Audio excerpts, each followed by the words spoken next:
If you are still new to HUDs, something you may have heard me recommend before is to try focusing on a specific tendency each session, like say steal percentages. You might not 3-bet light, or perhaps fold your big blind more often to a tighter player's steal, but you might adjust to a loose stealer by defending wider and playing hands harder post-flop, as well as 3-betting at a higher frequency to exploit and punish their wide late position playing range.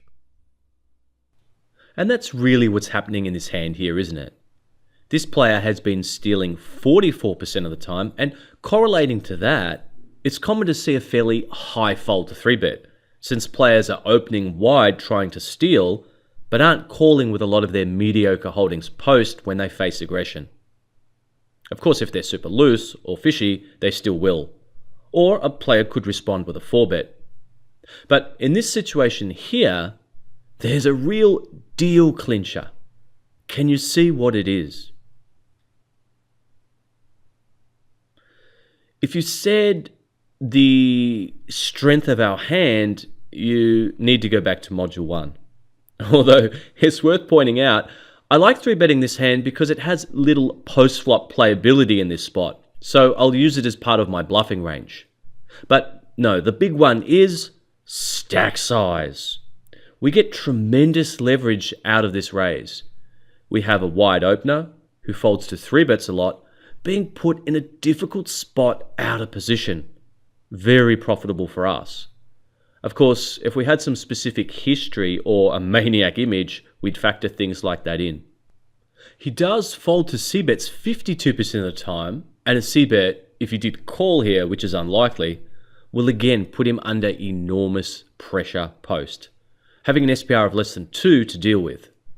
Of course, if we just called, what would the SPR be? Well, around M10, divide by 5, remember, is 2, and multiply that by 1.5 is 3. Obviously, we're not going to be calling here very often with this holding, but you can see that because we're both in the blinds, it means less in the pot and a bigger SPR post.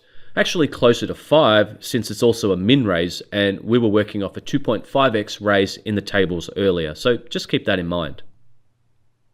I think it's really easy to miss spots like this if you aren't concentrating, perhaps multi-tabling, have a TV in the background, using YouTube, watching poker nerve videos. Well, actually, no, that's okay, I'll let you get away with that one. But really, if you want to be a top player, you have to observe, use your HUD, and don't miss opportunities.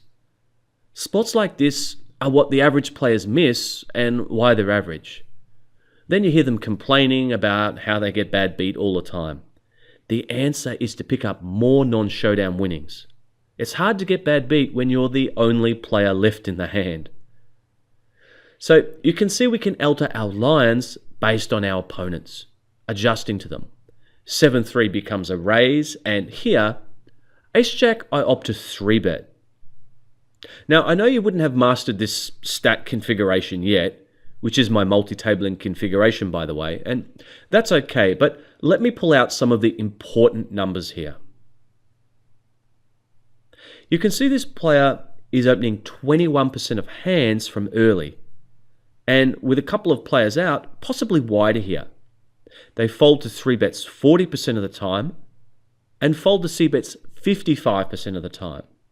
So Ace-Jack is not really a hand that you would 3-bet against an early opener, is it? But I opt to play it aggressively here.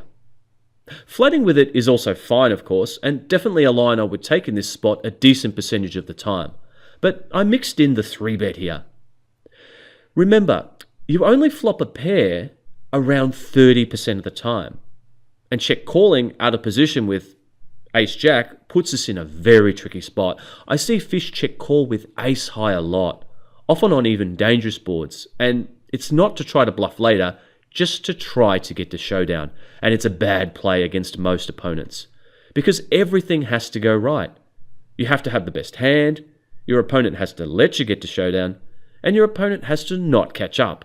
It's a recipe for spilling chips.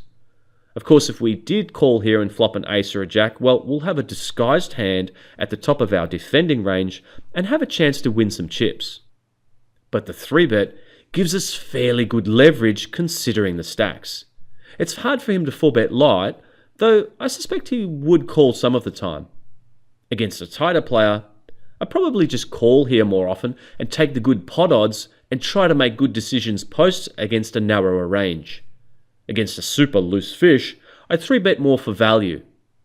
So we're always looking to adjust our play. And again in this next hand, I take a somewhat unorthodox line.